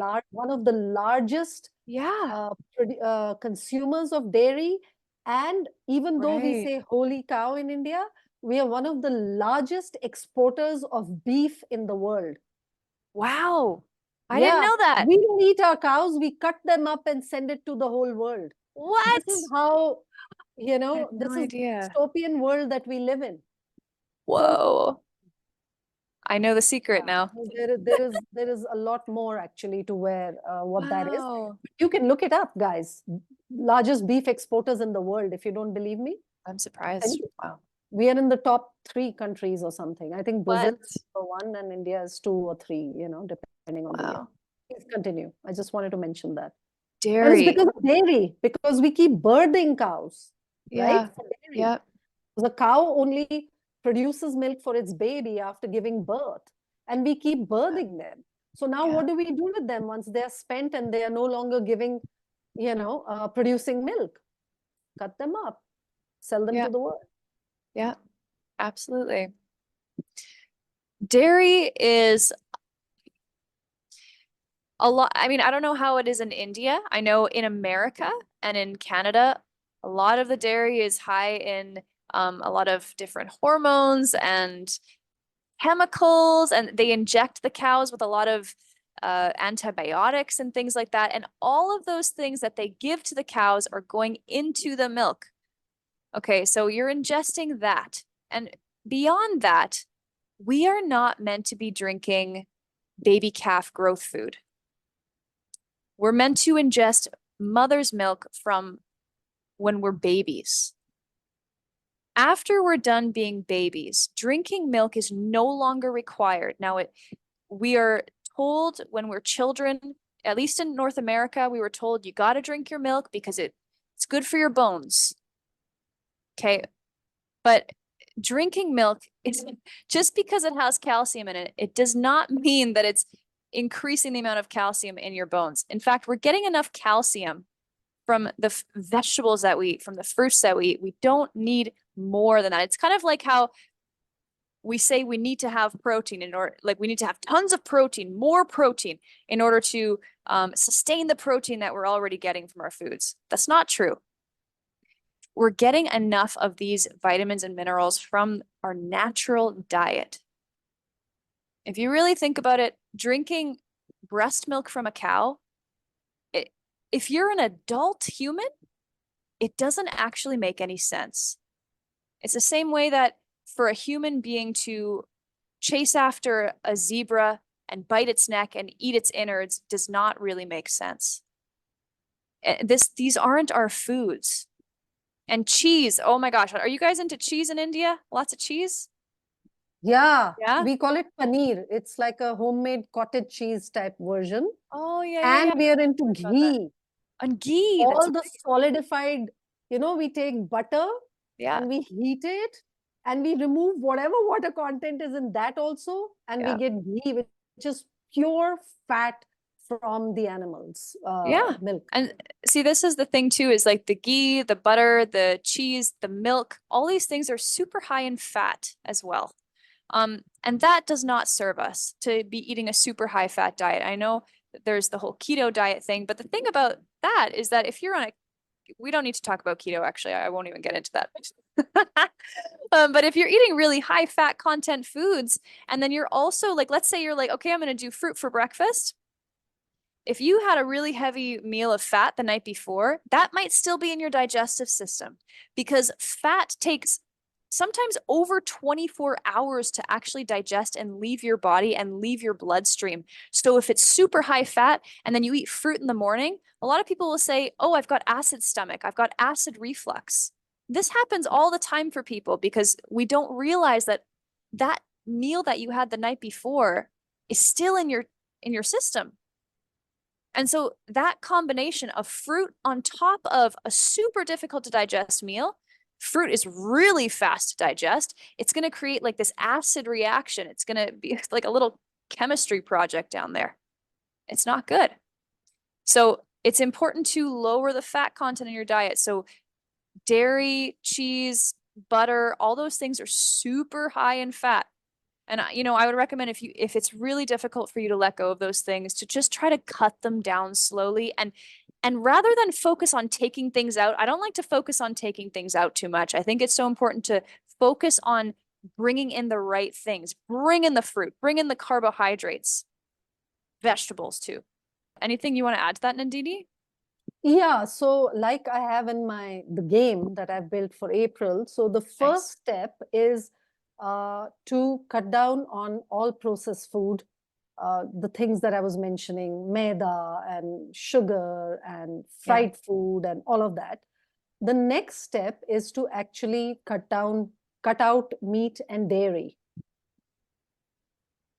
And that is basically to try a plant-based diet. And by the way, I have two cookbooks that I have written as well. And that's the third step, which is a whole food plant-based diet. This is my Indian cookbook. And this is this is available on Amazon, US, UK as well. Guilt-free vegan cookbook. Okay. So these are all whole food plant-based recipes with there are plenty of raw options as well, but they have cooked food. So this is like the third step, which is cut out oil, cut out dairy, cut out meat, which you've done on the second level already, cut out maida, which is refined white flour, and learn how to use whole grains and wholesome foods. And also cut out gluten. Both these books are also gluten-free because many people have asked about gluten-free diets. Definitely it's helpful. And then the fourth is to be on a raw diet like I am, like Adriana is. And then the fifth is to be on a raw diet and then slowly move towards high fruit, yeah, like we are. And then to experience juicy, watery, hydrating fruit for a period of time, even if you can't do it forever, to experience it for a period of time, and then, try and stay on that. So these are actually the 5 different levels that we will be looking at. So you can start wherever you are, and we'll help you sustain that and make your own goals and get to wherever you want to be. So that's what I would recommend, to take it as a step by step. Now, but we would love to see, what are your main takeaways? What's the one thing or two things that have shifted for you? That's something that you got out of this conversation. And thank you very much for staying for the full 2 hours. And what are you going to try for yourself to change? Because that's what will make us really happy. If you try to make some changes, and what are the main things that you got out of this, it will be really helpful if you share this. So Deepak has shared fruit diet is best. Simple. Rock and roll. Deepak, thank you. Then Arya has shared, stand for yourself. My takeaway, which I'm going to remind myself. Yes, stand for what feels good in your body. Stand for who you wish to be. It's okay to Yeah. be on fruit diet. Somebody got that. So probably they had a lot of questions. Maninder has shared, your change is for you and not for anyone else. That's beautiful. I love that. Ooh. And she's already on a fruit diet. She's a fruitarian. So very connected. Yeah. So which free ebook is this? Is this the one that I love? The one This where is the you... one you love. So it's Oh called God, I love this book, guys. Please get this book that she has just dropped a link to. I love this book. It'll answer all your questions about eating fruit. How to eat it, when to eat it, what to eat. I just fell in love with this book, and I fell in love with Adriana after seeing this book, because I can't improve on it. I couldn't have done it better myself. So please grab this book, okay? And it also has links to have a free conversation with her, right? You offer a Yeah. free half an hour, which is what I did. I booked a free conversation with her, and that's how I got to know more about her. So another person, Srinivasan, has said, we'll definitely try more fruits in the family's diet. That's wonderful. Yeah. And then get out of the rut and upgrade to a high fruit diet. Love it, Jay Shankar. Well done. Go step by step. Yes, Neeta. Well done. And then who else? What did you get out of this? We can heal Somebody is, ourselves from people are Renu. repeatedly asking, can I heal psoriasis? Can I heal kidney conditions? Can I heal this? Can I heal that? Yeah. The answer is, the body will just elevate to a higher level of consciousness. So all this illusion about diseases will just fall away. You know, one of my teachers, he said, very wise teacher, also teaches natural hygiene. He said, there is no such thing as disease. I was like, what? No, what about those 500, 5,000 names that are out there in the world? What do you mean there is no such thing as disease? He said, there is no such thing as disease. It's only a lowered level of health that comes from toxic lifestyle, toxic food, toxic thinking, toxic emotions, toxic relationships. When you focus on increasing your level of health, the diseases just fall away. And you get the side effects of glowing skin, natural weight, regular bowel movements, better eyesight, thicker hair. You know, when I first adopted a vegan diet, I lost half of my hair. And I realized that it was all of that toxicity that was there in my scalp that was simply releasing. And then after it took, the whole process took about a year, and then I started getting this. You see, when I separate, you can't see my scalp. That's how it used to be. And then I went through a phase where I could see like half an inch of scalp when I did this. And then it all came back. We need to trust nature. We need to trust the design of nature. We need to trust our body. It's created by nature, by God herself. Trust that. The body knows how to self-heal. The fruits don't do the healing. The body does the healing. Fruits are the right condition for healing. Right, Adriana? You also say that, right? Nah, yeah, of course. So Definitely. Definitely. yeah, we can heal ourselves. Be kind to Yeah. yourself.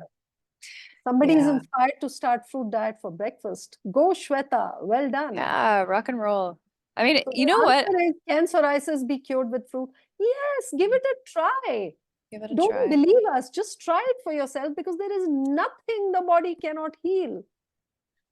Nature that made you, turned you from a sperm and a, what is the Egg. ovum, egg and sperm into a zygote, and then decided and knew how to make a liver, how to make eyes, how to make a eyebrow hair, how to make ears, how to make lips. Do you think that nature doesn't know how to get rid of this stuff? Yeah. I mean, if you think about it, like when we get a little cut on our hand, we don't get in there and try to like heal it and like manipulate it and stuff. We're not like trying to, like, we're going to make it worse. And you know that intuitively, right? What you do is you leave it alone, or, you know that your body's going to take care of it. You give it, like, maybe you try not to touch it. You stay away from it for a while. You let it rest. You know that if you have a cold or a flu, you need to rest. A lot of people know intuitively that if you're sick, you should eat fruits and vegetables. You should drink more water. Oh, sorry. I muted everybody and it muted you as well. You can unmute yourself, and actually everybody can unmute themselves. Okay. Just finish and then we'll allow everybody to unmute. I'm talking too much. The universe just like, Adriana, shut up. But my mentor and teacher, Dr. Douglas Graham, always says that the things that you do when you're sick, which is to take care of your body, are the things that we should be doing when we're healthy as well. I am not doing this to heal anymore. Like at first, yeah, this was all about healing for me, but this is my lifestyle. Because what we do when we're healthy, like, okay, so when we're sick, we take drugs, but when you're healthy, you shouldn't take drugs because that's bad for you. How does the body know the difference? How do the drugs know the difference between when you're healthy and when you're sick? They don't. They still contain, I'm sorry, I'm yelling into a microphone. They still contain the same toxicity that they do for a sick person and for a healthy person. I'm not telling you to go off your medication, by the way. If you need that right now, stick with it. But I'm not telling you what to do. But what we do when we're healthy and sick, we should be doing the same things. So it's like we actually get told, I know in North America, we get told, don't drink milk if you're sick because it'll clog you up. It'll stuff you up more. You'll heal slower. Why do we drink it when we're well? We don't eat junk food when we're sick because we know, like when we have a cold, you know what? I should probably drink more water. We should be doing these things when we're healthy too. Yeah, people go on fruit when they're sick. Right. Because intuitively they know they will feel better if they're on fruit. But Right. I think that's a great quote. Can you just repeat Dr. Doug Graham's quote? And with that, I'll remove our spotlight after you say it. Yes. Oh gosh, I hope I will say it perfectly. Dr. Douglas Graham had said that what we do when we're well are the same things that we should be doing when we're sick. There's no difference. The only difference is that, well, maybe when you're sick, you need a little bit more rest, but it's really about listening to your body. You don't change your diet when you're sick as when you're well. We should be eating the same things. These foods we that won't fall sick in the first place. So thank you very much, Adriana. Oh, I'm yeah. going to remove our spotlights. I'm going to ask everybody to come on camera to say hello. And if you want to unmute yourself, say something to Adriana, to me, please go ahead and do that. And then we are closing the meeting. Thank you so much, both of you. Thank you so much, Nandini and Adriana. It was a great session. Thank you. Thank you so much. Thank you. Thank you very much. Thank you so much. Quite informative session. Really loved it. Thank you. Thank you for reinforcing that we are on the right track. Absolutely. All right. Thank you, everybody. Thanks, everyone. Good night if you're in India, and good morning, and continue. Have a good day if you're in the US. Bye-bye, everybody. Thank you. Bye. Bye. Much healing, much blessings. Thank you.